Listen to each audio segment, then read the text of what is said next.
something that, I've never chased, but I think you do have to recognize it. I think it's important to handle things as men.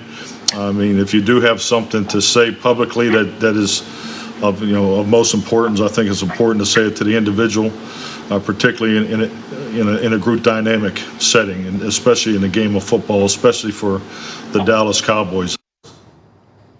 All right, that was Cowboys head coach Mike McCarthy trying to squash things there. I also want to add in that unnamed report by NFL Network, one of the players also said they don't have any sense of how to adjust on the fly. So big mess over there. We brought in Ryan Clark here. RC, always good to see you. I'll get to you in just a moment. But Stephen A., obviously, I'm starting with you. Is this a bigger problem for the players or the coaches? Oh, it's the coaches. Just make no mistake about it. Because, see, even when you look at the players and you talk about effort, that still comes down to the coach. Because in the end, it's his job to hold you accountable. If you're not giving effort, I'll put somebody on the damn field who is going to give that effort. That's number one. When you're talking about things schematically, that is definitely an indictment, particularly against this specific coach. Because I'm here to tell you something. If you are a head coach with a Super Bowl championship on your resume, and Aaron Rodgers is still your quarterback, and you still get fired, there's something wrong with you. Because you got a Super Bowl ring, and you got Aaron Rodgers as your quarterback, and they still say you ain't the man for the job. I mean, damn. I can't think of a bigger indictment against you than that. Okay, that's the only thing that would even equate to that, Max and Ryan and Molly, is if Andy Reid got fired because he's a Super Bowl champion with Patrick Mahomes as his coach, and he still got fired. I mean, come on now. That stuff. If he went like 10 years with Mahomes not winning again. Yeah, exactly. But I'm saying there's something wrong with that picture. And then when you walk out the door and they're saying you're past your prime, that you're a bit archaic and stuff like that, you lose your job. You're gone for a year. You come back knowing you went around the league, you went to different practices, you talked about in your introductory press conference how you've learned the error of your ways, you've heard the criticism and the skepticism about you, and you think you've modified things to some degree. And what do? You go out and you hire a guy as a defensive coordinator. The last time we saw him was 6 years early in Atlanta when he had the second worst defense in the National Football League. There's a reason he couldn't get another coordinator's job for 6 years. What the hell you hired him for? So these are the kind of things that we have to look at when we talk about players. And I want to say this and then give it to Ryan and Max before I chime back in later. Here's the deal. I'm not one of those dudes that's down with, oh, you want to whisper and chirp behind somebody's back. If you can't say it to their face, then shut up. Because I don't give a damn what criticism I had. Ain't a damn thing I haven't said to somebody's face that I said behind their back. I'll say it to their face. The exception is football. Because the NFL and the way it's structured and the things that an organization has the power to do and the myriad of ways they can come up with justifying ostracizing you, pigeonholing you, minimizing you, etc., is so greatly against the players that the players really don't have any recourse but to speak out privately in a clandestine fashion. They don't really have a choice in the National Football League. Unlike any other sport, that sport, I mean, they can find ways to get rid of 99% of the dudes in the league and nobody would notice. So I can't blame them for so much. The issue is Mike McCarthy and his staff. And let me tell y'all something, last quote.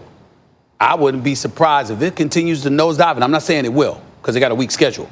But if it continues to nosedive, I wouldn't be surprised if Mike McCarthy is fired before this season's over. And it won't do a damn thing because it's not the coach and it's not the players. It's the owner/GM. That's right. I'm going right back to that. Why? Because they're the ones doing the drafting. They're putting the coaching staff in place to develop. And their sense was this team is ready to win. Look at this talent we've assembled. It's the head coach failed on two levels. If talking about Jason Garrett. One, the play calling, right? Like you draft Ezekiel Elliott 4th overall. He exceeds the expectations. If anything, you have a great offensive line, and you're punting from midfield instead of going for it on 4th and 1. Stuff like that. Okay, that's that's not going to fly, and especially in the modern NFL. And the other thing was the CEOing of it all. Jason Garrett wasn't the right CEO for the job.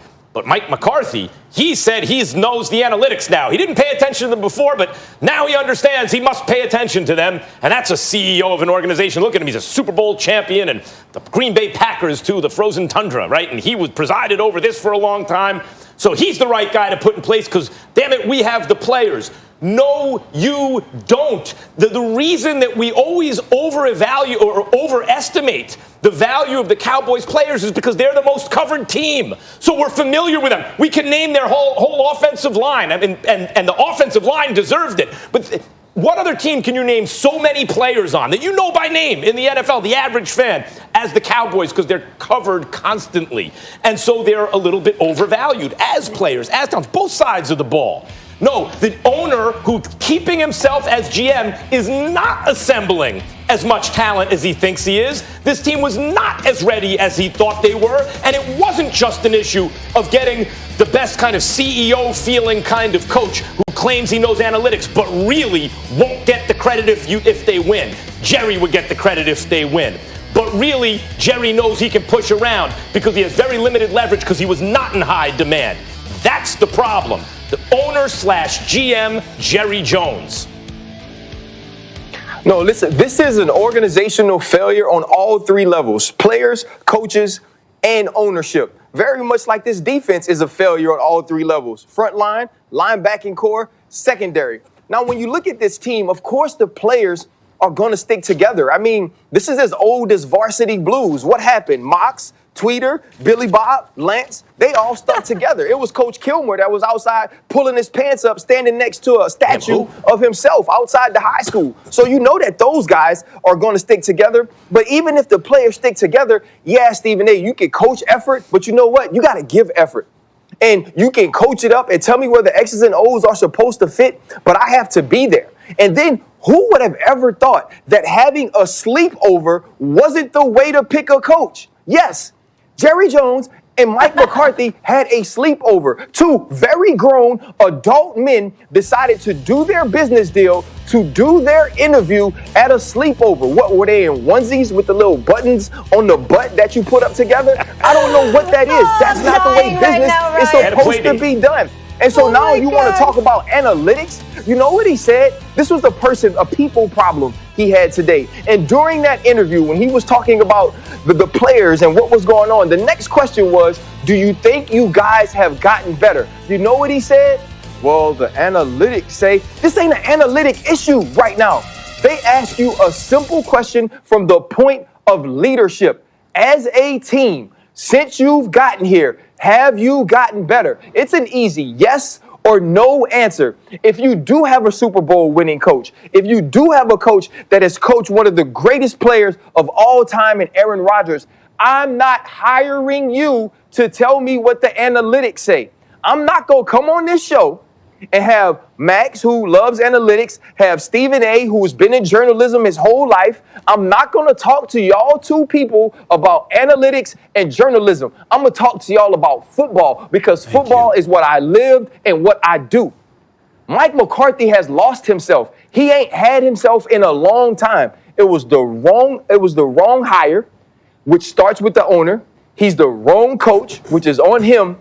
And the players better play for themselves because when this whole thing blow up, Jerry Jones still going to be a millionaire and they ain't going to have no jobs. Fellas, let's do this. Ryan, you were so good right there. And we need to continue this conversation. We have Justin Gaethje waiting for us, so we're going to take a break. Ryan's going to be back with us later, and I want to revisit the subject because there's plenty more to say and a lot to continue to unpack. So, RC, sit tight. We'll talk to you soon. And also, when we come back, a little NBA to discuss how does Stephen A. feel about the Rockets owner shutting the door on trading Russell Westbrook or James Harden?